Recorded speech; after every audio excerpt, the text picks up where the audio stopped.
This is Zach. He's my cat and sometimes my co-producer when it comes to working with artists in studio. Now, up until this point, I've only needed to deal with single projects, so one song at a time that artists want to put out. But with this next artist that I'm about to tell you about, it was my first project where I needed to work on an EP.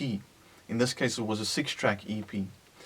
The artist's name is Rocca Viggo, and it was his very first time in studio. So now with this project, there's a number of things that I needed to deal with. Obviously, recording more than just one song, it's a longer project, but also having to deal with a first-time recording artist. In this case, he always wrote raps, he was always into music. It's always something that he wanted to pursue, but he wasn't confident enough to actually do it. Once he saw me advertising my studio and the fact that we were at school together, he decided maybe now's the time to actually take on this project. Now, with artists, usually you're dealing with creatives, and the thought processes aren't always logical. Sometimes it's all over the place.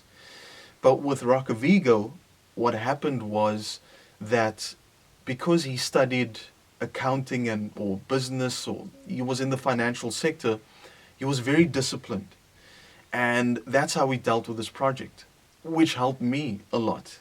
In fact, our first couple of email correspondence, what he did was he actually sent me a spreadsheet of the timeline. He's like, I have 6 instrumentals, proposed recording dates on this date and that date, and this is how long the sessions are going to be, and by this date I want to be done recording these songs, and by this date it needs to be mixed, and by that date it needs to be mastered and released. So that was actually very cool for me as a producer and as a studio engineer, because now there's a timeline and a deadline to work with. And maybe this is a cool lesson for other artists. Maybe this is how you need to approach projects. If you're not dealing with a once-off single, if you're dealing with a longer format project like an EP or a full LP, you need to think along those lines. Think of an end date that you want to release and start working backwards from that end date. So by this date I need to have all my beats sorted, by this date I need to have things written, and so on and so forth, until you have your completed project. But coming back to Rocca Viggo and the fact that he was a first-time artist.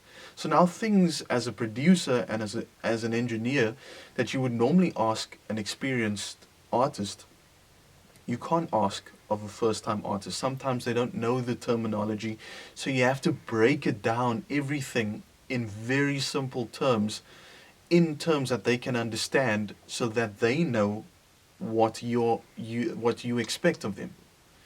So in this case, I anticipated, and these echoes, I anticipated that it was going to take much longer, which I was prepared for.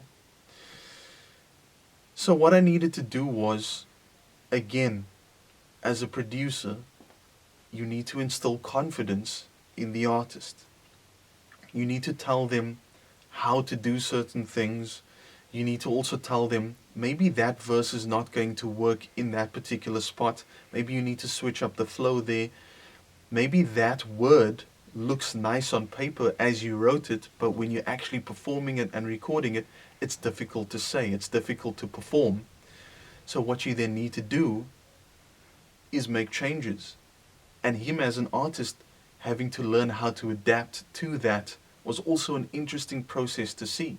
So what ended up happening was we recorded the songs, but with each song it took less time because he was starting to grow as an artist.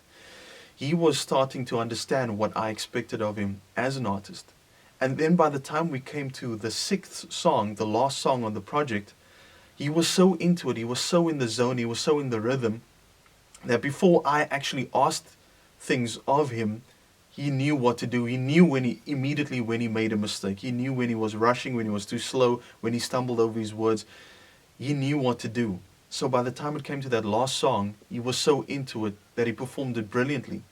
But then listening to that last song, and the songs that we recorded before that, he realized that the growth from song 1 to song 6 was so vast, we needed to actually go back and redo the vocals on those first 5 songs. Now, instead of it taking 2-3 weeks on one song, we managed to do 2 songs in one session. And at the end of it, we came up with a really good project in the end. It was great to see the growth of an artist from having absolutely no experience to a point where he can sit back and listen to it and actually be proud of his project. It's one of the projects that I'm actually most proud of, because you're taking an artist for the first time in the studio, and then to witness that growth was something incredible to witness. Ooh, it's the Inglisman.